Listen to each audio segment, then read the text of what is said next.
Today, I want to do a back to the basics kind of discussion with you and talk to you about a very foundational ingredient that's on the inside of every one of us, and that's the characteristic of pride. Now, we all have pride in one form or another, and in its healthiest form, we can say, take pride in a job well done, take pride in your children, take pride in your country. Pride can be a very positive characteristic. On the far extreme, though, when you take it from that healthy form, it can go all the way to the other extreme. It can be a very destructive kind of force. And actually, we're going to talk about the far end of that spectrum, and we're going to call that hubris. But I want to see if we can just kind of do a little bit of a reminder about some developmental psychology. Young children, and I'm a grandfather and I've got a little granddaughter, and it's just absolutely wonderful. But young children, as they are in those toddler years, and then as they go through the grade school years, they have this growing and ongoing understanding of self. And they're trying to figure out how to manage self relative to the rest of the world around them.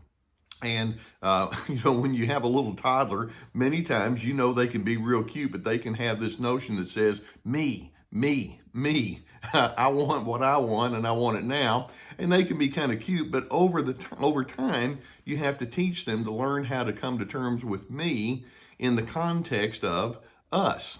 Now, in the healthiest sense, with that little small child, you want them to understand, I matter. You want them to understand, I deserve respect. I have needs. Let's address those needs. I have beliefs and I have principles that are going to guide me. That's part of their sense of ego that they learn to build. I want to feel like I'm an accomplished person. I want to feel like I have that I make a difference. I want to be affirmed. I want to be included. Now, those are kind of characteristics that, when they're successfully managed, can make a person feel a positive sense of pride. That child, and then as they go into the adult years, they can think, I do have a place in this world, and I'm pleased to be occupied in this body called me. Now, at the same time, those small children can struggle against that very nice and healthy kind of teaching that we have there. Sometimes a developing child is going to think, give me what I want or I'll throw a temper tantrum. Or give me what I want, and if you don't, I'll just pout. You ever been around a kid that did that? Or when you were a kid, were you ever that way? Or that developing child may think, why can't I have what I want now? You were once that kid. I was once that kid. Or I don't want to tell you what's wrong with me. I don't want to admit my faults or admit when I've done something inappropriate. They can have that kind of struggle.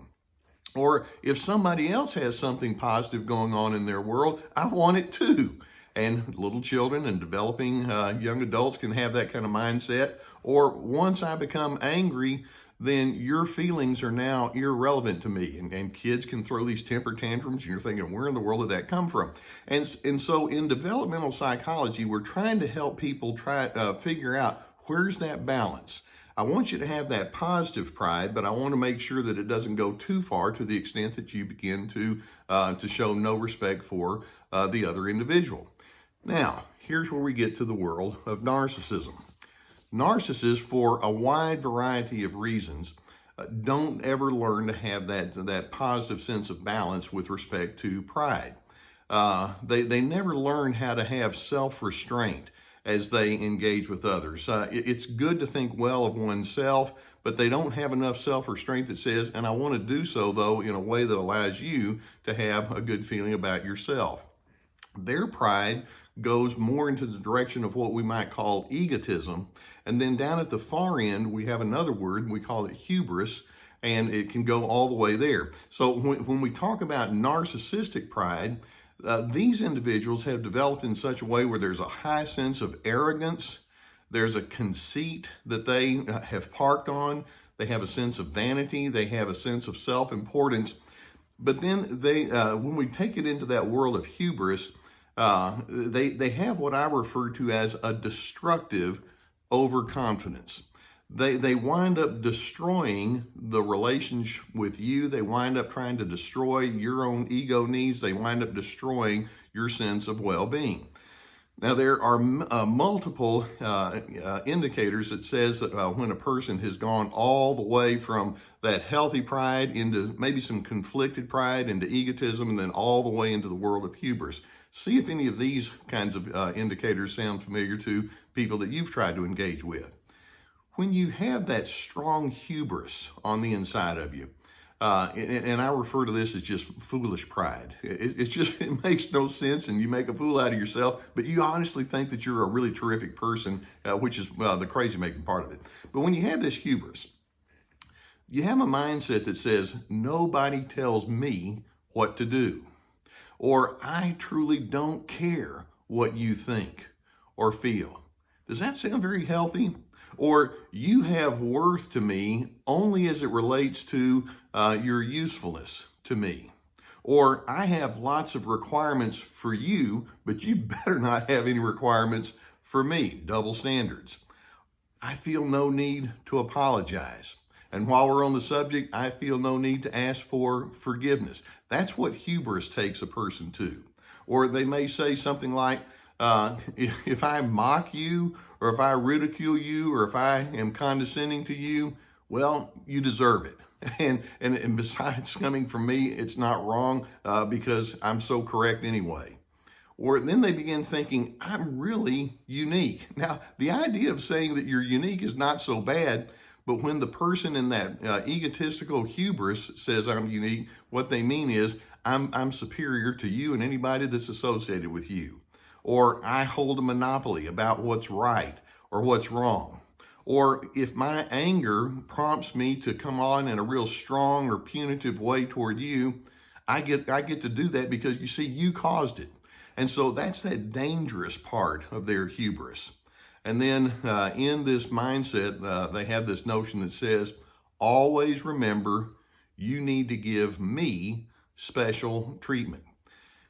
So when we talk about pride, it's one of those characteristics that if we manage it properly, then we're going to go to good places. But when it goes all the way to this place of hubris, you can see where it's going to lead. And I strongly suspect that many of you know some people who go into that place, and it creates a lot of havoc in your relations with them.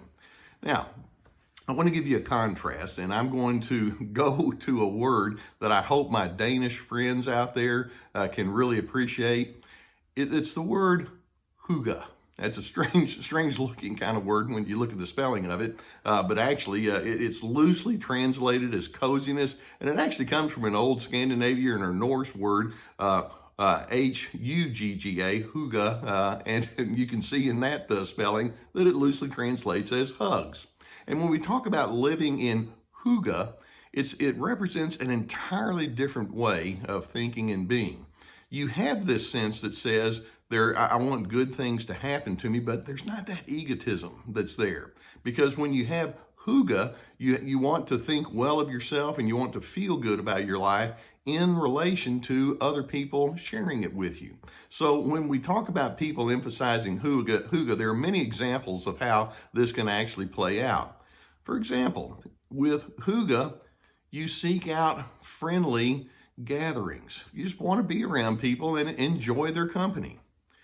A person with hygge, it's like, I like just having home-cooked meals and the preparation and the enjoyment and sitting and slowly going over to dinner with each other and telling stories and all of that. That's hygge.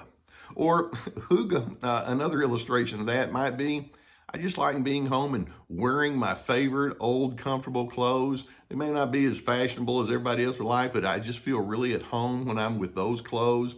Or hygge means that you have conversations with family and friends in such a way that prompts you to know them better and allows you to know how to encourage them better.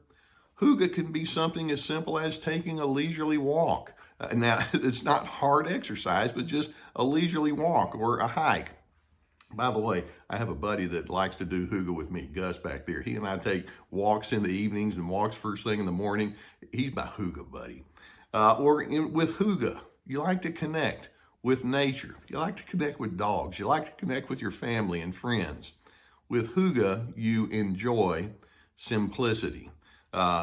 In fact, many people, when they talk about going into hygge, they say, well, I like to just be at home and light candles. or have coffee on my back porch, or just take my kids to the park and enjoy a pleasant afternoon doing something like that. Now, as we close, I want to ask you two questions. The first question is this. When narcissists go into their egotistical hubris, where they're so self-important and then they have all these tangential characteristics that go along with it, they want you to join them in that episode, in the sense that they like for you to argue with them. They like for you to become competitive. So the question there is, do you join them?